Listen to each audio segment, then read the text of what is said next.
Okay. He was Sissy Spacek's date in Carrie. He was the greatest American hero, and now he's the father of a brontosaurus. Let's welcome my first guest, William Katt. How are you? Thank you. Glad you're here. Nice to meet you. Okay. What does that mean?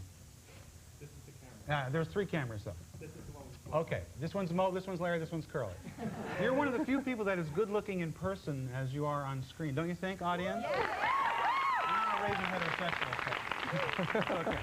And I know that you're a serious actor, and I wanted to ask you, did flying around in a cape, did that create a conflict for you? It did. It was, you know, that's a heavy cross to bear. Heavy cape to fly. Heavy cape to fly.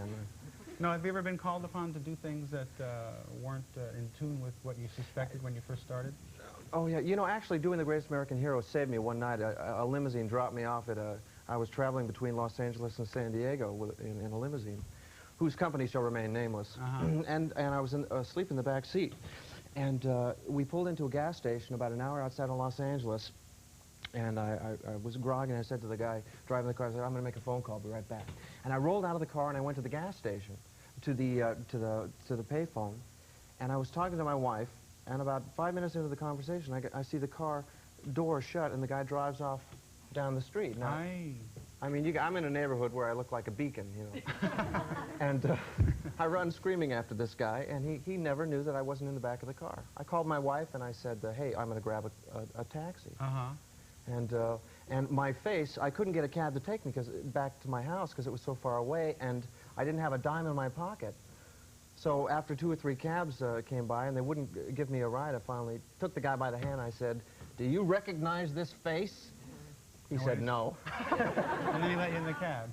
He let me in the cab, to make a long story short. But have you ever been called upon to play a character against type? Because I mean, you have this look, this great look that is, you know, kind of all-American. Have you ever done anything that was antithetical to that? I did a character that was kind of a stretch for me in The Rainmaker, a remake with John Frankenheimer, where I played Tuesday Wells' younger brother. Very kind of simpleton, retarded kind of character. That was a pretty good stretch for me. How did you prepare for that? I'm always curious how actors. I know, like De Niro gained 50 pounds, and when I wanted to fly, I jumped off a building. You know, things like that. I don't know. Just your acting instinct. I listen to kind of a ring of truth, you know. If I prepare for characters in different ways, and ultimately, however it manifests itself, when I speak the lines, if it comes out and it sounds truthful and I believe it, then it works. And in your new movie, it's called Baby, and Baby, The Secret of the Lost action adventure. Let's take a look at the clip, and then we'll talk about the film. Terrific. Okay. We're going to see the clip now. What? Now.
Dove on the car, and was that you, or was that a stuntman? That was me. You do your own stunts? Ooh, I did, yeah. And you did all your own stunts? I did. Really?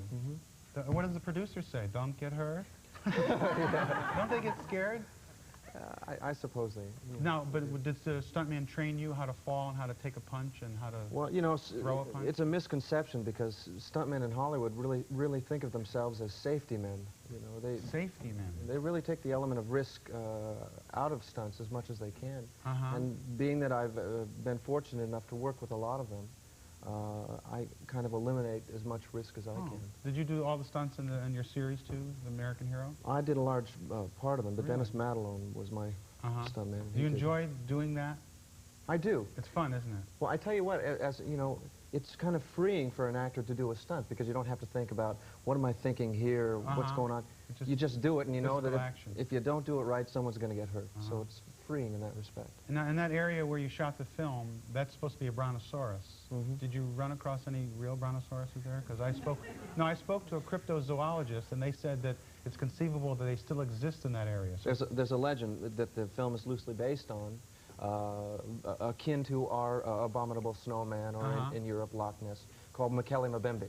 And the Smithsonian and the National Geographic have both sent expeditions at 2 separate times into the upper part of the Congo to try and hash out facts. Did they find any traces or anything, or just legends? Just kind of legends, which is... We're gonna take some phone calls after this commercial if you want to talk to William Katt, the real American hero, or me, the real American comedian. We'll be waiting for your call right here.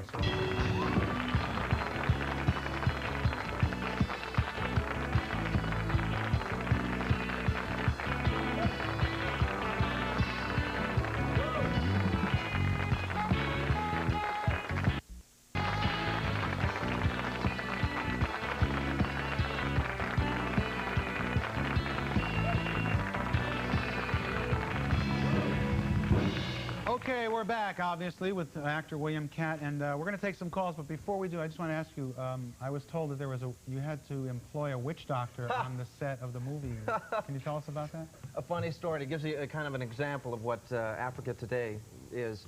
To work at this one location in Africa that called Discovery Lake, where we first find these dinosaurs, it was way in the outback.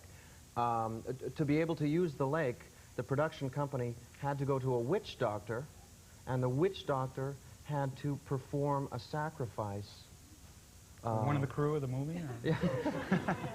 No, they performed a sacrifice with with live animals, with goats and half a dozen chickens. Did they eat them later, or they were just for sacrifice? Well, they left a brown pair of shoes at the lakeshore so the spirits could walk away.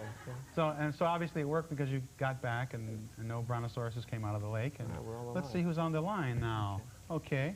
Hello, you're on the air. Hey, Sparky, what's going on? That's more like it. How are you? What's your name and where are you from? Hi, this is Rick. I'm calling in today from San Diego. How are you, Rick? Pretty good, babe. Good. Well, I wanted to know... You have a question for William? Yeah, I sure do. I wanted to know if he wore underwear underneath his outfit on TV series. Oh, on the series. I thought you just meant in general. Well, I'd say it would be all right. No, I guess that's a fair question. It's kind of a... You don't have to answer it. I don't like panty lines, so I wear underalls. Oh, I guess that answers your question. What else we got here? Okay. Hello, you're on the air. Hello. My name is Lisa, and I'm from Bristol, Tennessee.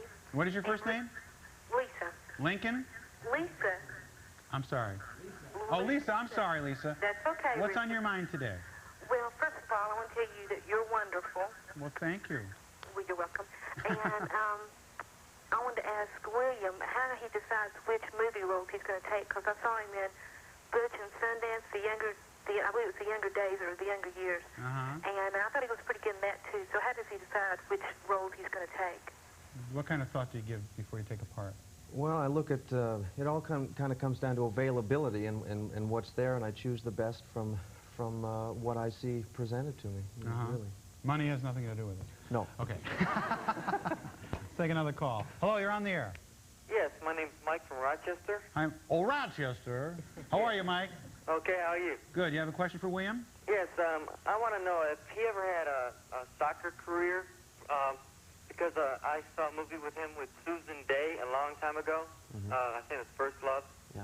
And I saw him playing soccer in there. Did he ever think about a career in soccer? I played with the Southern California team at SC there for a few games, and one of my first experiences was this huge fight, and I dropped out right away after that.